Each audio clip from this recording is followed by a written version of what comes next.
Kanthapuram A P Abubakar മുസ്ലിയാരെ കാണാൻ MV. Govindan മാഷ് എത്തുന്നു. തത്സമയം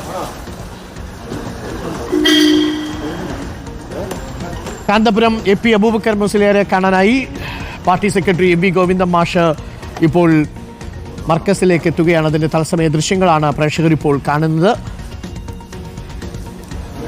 നിമിഷപ്രിയയുടെ മോചനത്തിനായി അവസാന നിമിഷം വളരെ നിർണായകമായ ഇടപെടലാണ് കാന്തപുരം എ പി അബൂബക്കർ മുസ്ലിയാരുടെ നേതൃത്വത്തിൽ നടത്തിയത്.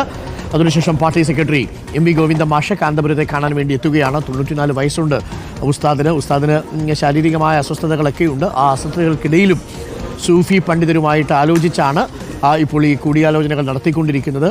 ഇപ്പോഴും പൂർണ്ണമായും വിജയിച്ചിട്ടില്ലാത്ത എന്നാൽ താൽക്കാലിക വിജയം മാത്രം നമുക്ക് നേടിയ ഒരു മിഷനിലാണ് നമ്മളെല്ലാവരും ഉള്ളത്. നിമിഷപ്രിയയുടെ മോചനത്തിലേക്ക് എത്തിയിട്ടില്ല. വധശിക്ഷ നീട്ടിവെക്കുക മാത്രമാണ്. ഇക്കാര്യത്തിൽ നിർണായക ഇടപെടലാണ് കാന്തപുരത്തിൻ്റെ ഭാഗത്തു നിന്നുമുണ്ടായത്.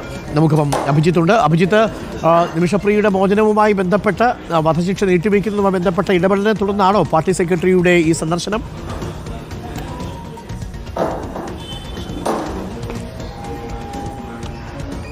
തീർച്ചയായും അരുൺകുമാർ, അല്പസമയം മുൻപാണ് എം.വി. ഗോവിന്ദൻ ഈ മർക്കസിലേക്ക് എത്തിയത്. നിലവിൽ അദ്ദേഹം കാന്തപുരം എ പി അബൂബക്കർ മുസ്ലിയാരെ സന്ദർശിക്കുന്നതിനായുള്ള യാത്രയിലാണ്. അദ്ദേഹം കാന്തപുരം എ പി അബൂബക്കർ മുസ്ലിയാരുമായി കൂടിക്കാഴ്ച നടത്തും. അതിൽ നിമിഷപ്രിയയുടെ മോചനവുമായി ബന്ധപ്പെട്ട എല്ലാ കാര്യങ്ങളും ചർച്ചയാകുമെന്നുള്ളതാണ് നമുക്ക് ലഭിക്കുന്ന വിവരം. കാരണം വധശിക്ഷ ഇപ്പോൾ നീട്ടിവെച്ചിട്ടുണ്ട്. പക്ഷേ അപ്പോഴും മോചനവുമായി ബന്ധപ്പെട്ട കാര്യങ്ങളിൽ കൂടുതൽ പുരോഗതി ഉണ്ടാകേണ്ടതുണ്ട്. ഈ മോചനം തലാലിൻ്റെ കുടുംബം അംഗീകരിച്ചു കഴിഞ്ഞെങ്കിൽ മാത്രമേ മോചനം സാധ്യമാവുകയുള്ളൂ. അതിനാൽ തന്നെ അതുമായി ബന്ധപ്പെട്ട ചർച്ചകളൊക്കെ പുരോഗമിക്കുന്നു എന്ന് മർക്കസിൽ നിന്ന് തന്നെ, അതായത് കാന്തപുരം എ പി അബൂബക്കർ മുസ്ലിയാരുമായി ബന്ധപ്പെട്ട കേന്ദ്രങ്ങളൊക്കെ അറിയിച്ചിട്ടുള്ളതാണ്. സൂഫി പണ്ഡിതരുടെ നേതൃത്വത്തിലാണ് ഈ ചർച്ചകൾ നടക്കുന്നത്.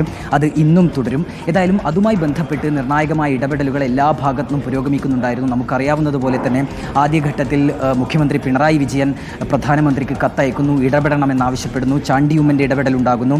അതിനൊക്കെ ഇടയിലാണ് കാന്തപുരം എ പി അബൂബക്കർ മുസ്ലിയാർ തന്നെ ഈ വിഷയത്തിൽ നേരിട്ടൊരു ഇടപെടൽ നടത്തുന്നത്. അദ്ദേഹം സൂഫി പണ്ഡിതനുമായി മുഖേന ഈ അവിടെയുള്ള യമൻ ഭരണകൂടവുമായി സംസാരിക്കുന്നു.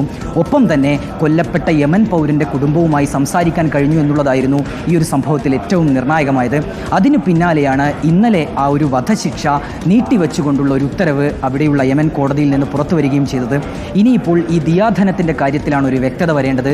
ദിയാധനം സ്വീകരിച്ച് ഈ വധശിക്ഷ ഒഴിവാക്കുന്ന നടപടിയിലേക്ക് കടക്കുമോ എന്നുള്ളതാണ് നമ്മൾ ഏവരും ആകാംക്ഷയോടെ കാത്തിരിക്കുന്നത്. അങ്ങനെ ഒരു ഇടപെടൽ കൂടി ഉണ്ടാവുകയാണെങ്കിൽ നമ്മളെല്ലാവരും കാത്തിരുന്നത് പോലെ തന്നെ നിമിഷപ്രിയയുടെ മോചനം സാധ്യമാകും. നിമിഷപ്രിയ തിരിച്ചെത്തുകയും ചെയ്യും. നിലവിൽ ഇപ്പോൾ ഏതായാലും എം.വി. ഗോവിന്ദൻ ഇവിടേക്ക് എത്തിയിട്ടുണ്ട്. അദ്ദേഹം കാന്തപുരം എ പി അബൂബക്കർ മുസ്ലിയാരുമായി കൂടിക്കാഴ്ച നടത്തുകയാണ്. ഡോക്ടർ അരുൺകുമാർ.